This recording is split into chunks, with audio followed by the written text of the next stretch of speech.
and this 100-page safety memo and these oximeters they're going to make people wear. That seems to be pretty safe, right? They're doing 100 things. They're going above and beyond.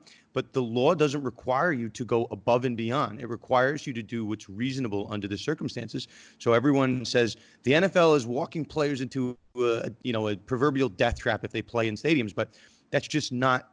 I mean, it's just not what is the case in the whole world. Like, the English Premier League is not playing in a bubble. That's a multi-billion-dollar league, the same amount of revenue that comes in as any of our pro sports, if not more. And even in different soccer leagues, even the Bundesliga in Germany, they're playing in empty stadiums. They're allowing their players to go home. I mean, obviously it's a different country, right? And Fauci's recommendations aren't going to apply to what's going on in Germany, where it's not as a hotspot here. But but the NFL's lawyer, you can point to just the overall landscape, and it's what the NFL is doing is not so unreasonable that it's per se negligent by not having a bubble. Yeah, I agree with you. I think in the long run, the leagues are going to be able to insulate themselves from liability because, if the NFL wasn't tagged with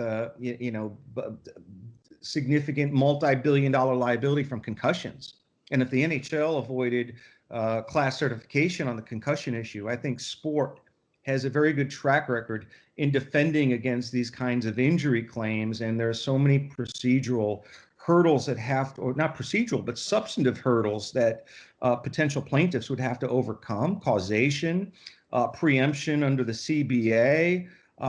It's not easy to hold sports leagues accountable for injuries to players.